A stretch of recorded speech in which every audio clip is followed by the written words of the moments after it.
All right, so here we go. Our second unit talks about the idea of logic. Now, the nice thing about this class is if you didn't like the last unit, then we're not going to talk about that last unit again. There'll be a couple problems on it from the final exam, but now this unit is a completely new branch of mathematics. So maybe you'll like this one better, maybe you won't like this one better, but they're each their own thing. So that's good. It just means that if you didn't like the last one, it's not going to impact this one. So what we're going to talk about is what's called logic in this section. It is a really good and useful branch of mathematics, particularly if you're going anywhere and like the law, if you want to be a lawyer or a paralegal, and you're going to write documents or you're going to read documents, logic is super important and how to use it well. Also, if you go into computers and networks, how networks are connected, wires and things like that, is a lot of that is based on logic. Like, is a signal going to this computer or that computer, or is it going to both, or is it going to something else all total? That is all based on logic and things that we're going to talk about in these few sections that we're going to go through. So here we go.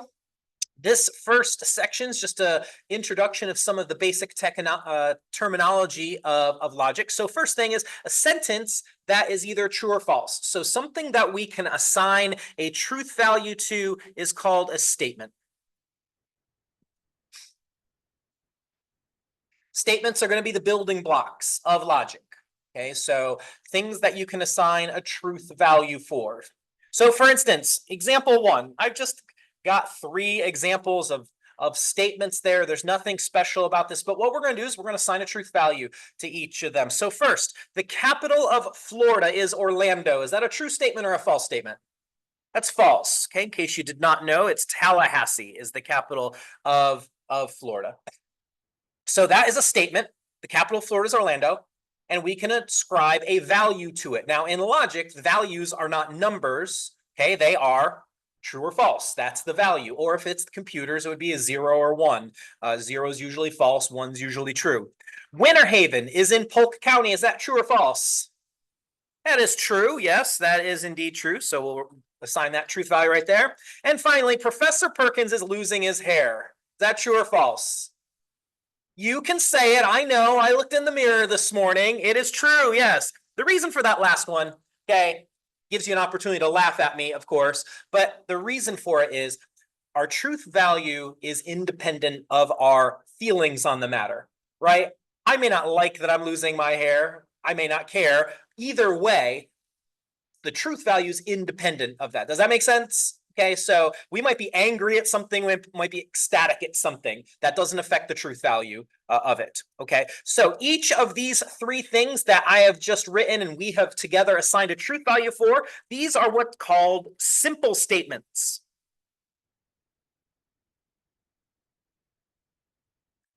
Each of these is a simple statement, and what makes them simple is they express a single idea. A single idea. We'll talk about more complicated statements in a little while, but we're gonna focus on simple statement. And the first of our logical connectives that only involves a simple statement is called the negation. And the negation of a statement is something that changes its truth value.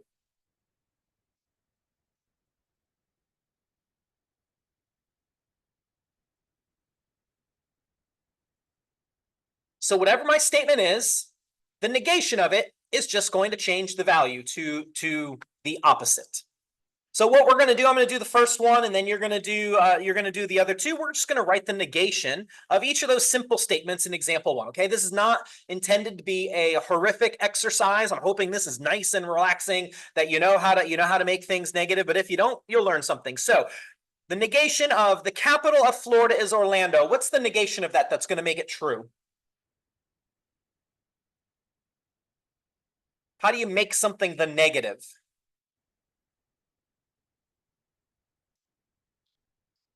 Perfect. There you go. Okay, I know that might have seemed like I wanted something a little more complicated, but the answer to this is the negation is the capital of Florida is not, there it is, Orlando. And there's the negation. I have changed the truth value. Now that is a true statement. Okay. Now that you see what the negation is, go ahead and do that for the next two simple statements. Just real quick, write down what their negation is.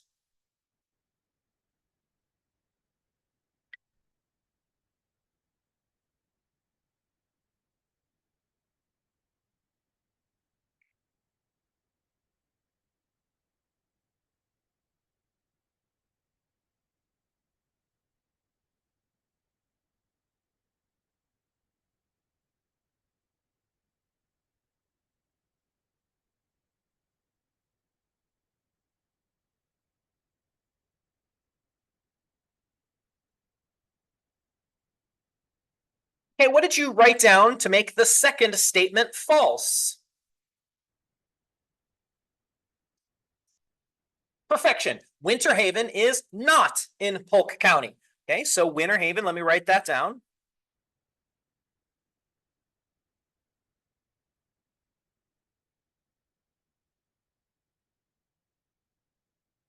Great. And then the last one, how do I make that false?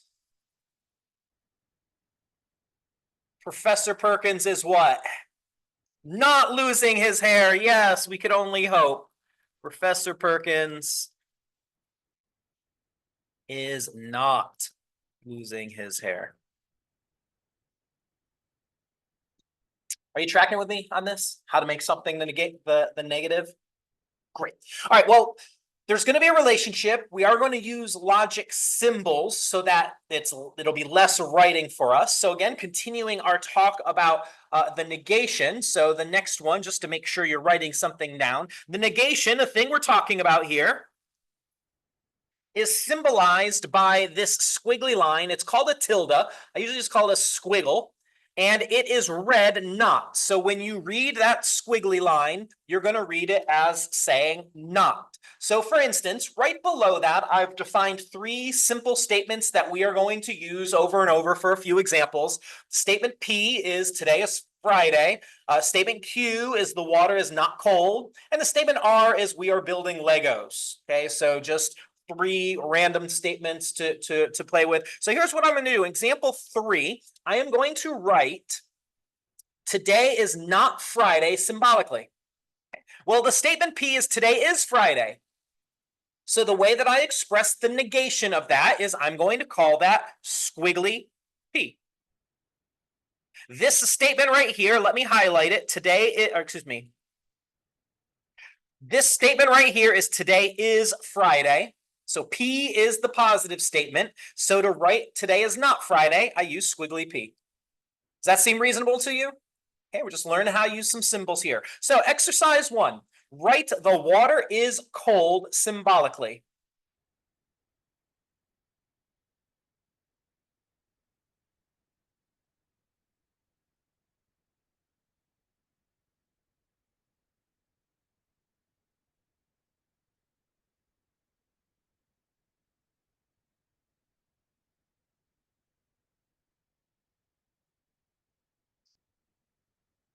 So the question, in case you didn't hear it, is, hey, Perkster, let's just say you had asked us to write down today is Friday symbolically. Okay, well, today is Friday is right here. That's the exact statement. So you would just say that's statement P right there. So the water is cold. Is the water is cold? Is this statement identical to statement Q? No, it's the opposite, right? In statement Q, we got the water is not cold. And so the way we're going to write that symbolically is squiggly Q. Now, I'm going to be upfront with you. When we get a little more experience in this, our simple statements that we define are always defined to be positive statements. But I got this example out of the book, and I believe that their idea here is they just want you to practice with the squiggles here. So that's why they did that. But when we get to that point, I will reiterate to you, we always define our simple statements positive because we can add in the squiggly for the nots, for the negations. Okay, so exercise 2, we are not building Legos. So what did you write down for that?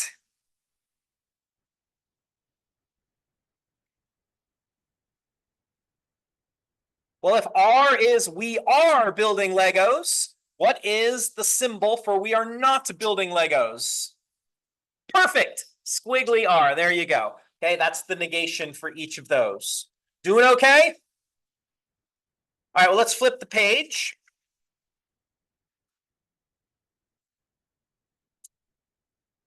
Now what we're going to do is we're going to do the reverse process. Okay, we're going to be doing both of these things as we go throughout this chapter, writing things symbolically and then taking symbols and writing them as words as we do other things. So example 4, I'm going to write squiggly P as a statement. Okay, well, great. P is the house is for sale. Okay, the house is for sale. So what's squiggly P going to do? What am I going to add to that to make it the negation? Perfect. So let's write that down. The house is not for sale. Wonderful. We'll do the same thing with exercise 3. Look at statement Q and then write squiggly Q as a statement.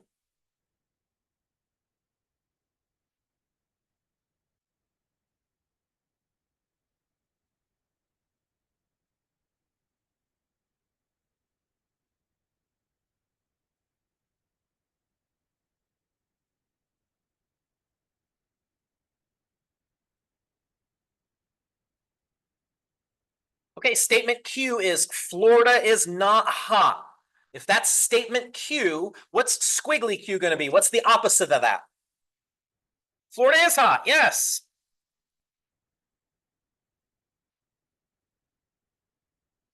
Wonderful. One more. Exercise 4.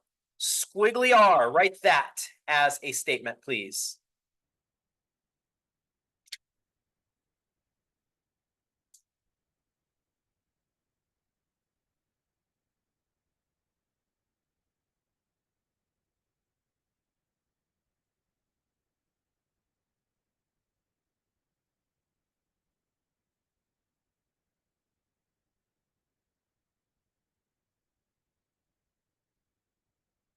Okay, so statement R is bowling is a sport. And so squiggly R, what's the opposite of that statement? Perfect. I don't know how you feel about bowling, whether it is or is not. It's a great debate. Okay, so that's the negation. It's symbolically. We've got one more thing related to the negation and statements. There is a specific type of statement that we will talk a little bit about in this unit, a little bit here, and then in our last section of this unit, we will bring this back. It's what's called a quantified statement. And in the word quantified, you see kind of the prefix quantity. Okay, it's related to quantities. A quantified statement is a simple statement that contains the words all, some, or none. Instead of none, you might see the word no. That's expressing quantities. So for instance, in the next 4 problems that we're going to do together, you can see some pretty normal quantified statements. So example 5, some telephones can take pictures. Okay, there's a quantity involved there. Okay.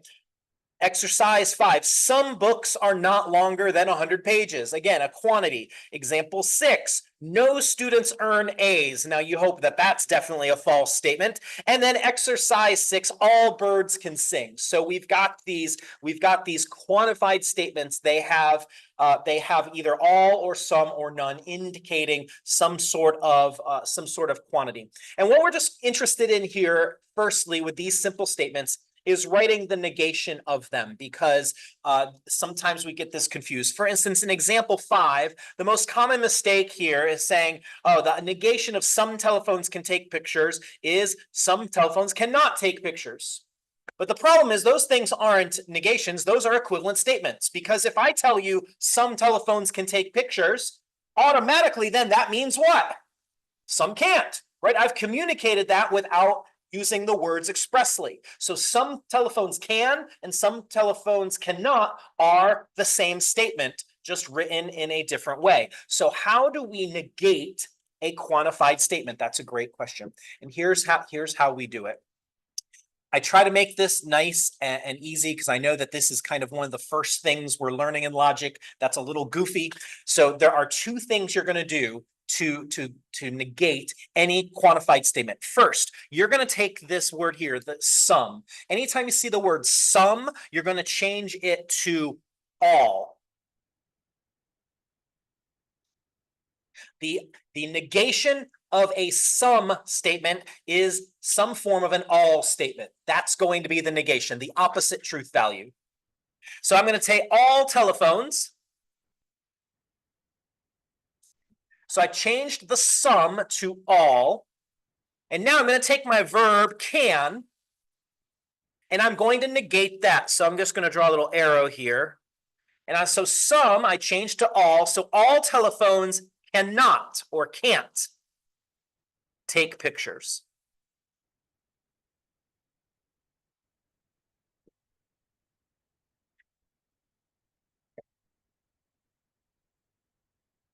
So the opposite truth value, if I tell you some telephones can take pictures, the statement that has the exact opposite truth value is all telephones cannot take pictures. Now, another way to say that as you're learning how to do this, anytime you say all can't or all are not, another way to say this, I'm just going to put in parentheses, on my test, this will be perfection, okay? But I think in my math lab, they're going to be a little more particular. When you have all cannot, you're going to say no telephones take pictures.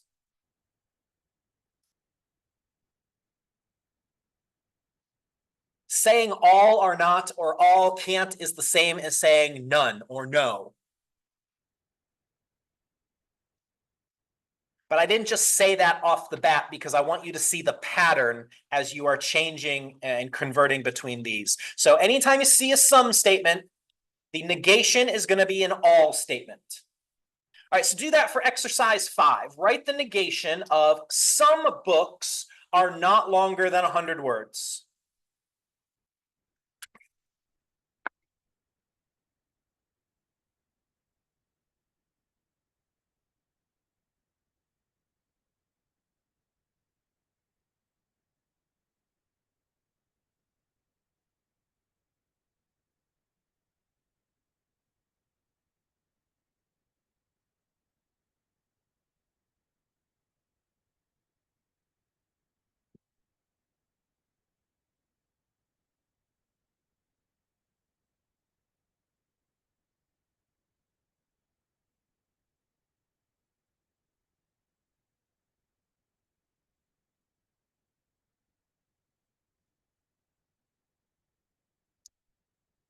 Okay, so hopefully what you did is you changed the first word, the some word, to all. Okay, so instead of some books, we have all books. The second thing you're going to do now, instead of some books are not, you're going to say all books what? Are, yes, are longer than 100 pages. Perfect, great job. Now we're going to do the reverse.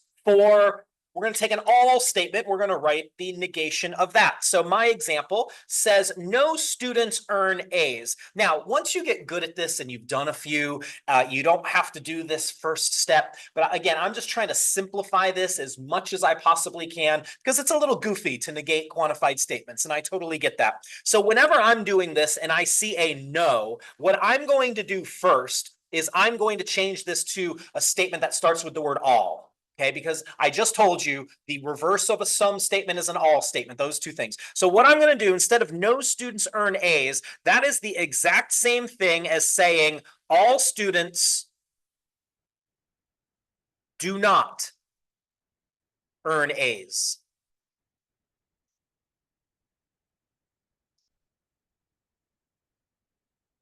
That's the same thing I said in example 5. When you have all are not, that is the same thing as saying no or none. And again, once you've done a few of these problems, you don't even have to do that step. You'll see the relationship and you can just go right to the punchline. But I hesitate to just give you things to memorize and say, memorize this fact. I want you to see the reason why. So that's why I'm having you do it this way. So now, instead of saying all students do not earn A's, which is the same thing as no students earn A's, we're going to now make the negation. And the negation is this. I'm going to take that all statement and I'm going to make it a sum. So instead of all students, it's some students. And now instead of do not, the negation is some students do earn A's.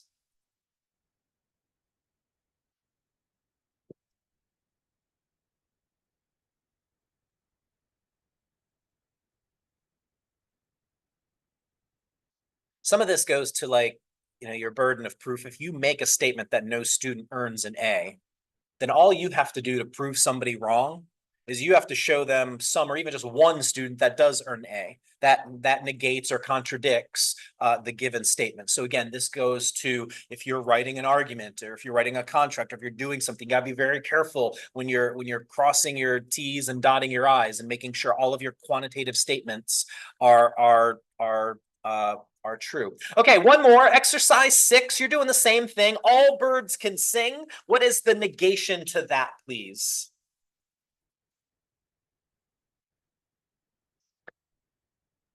Okay, yeah. If you're excited, let's write it down. So all, we're going to change the all to some, and some birds.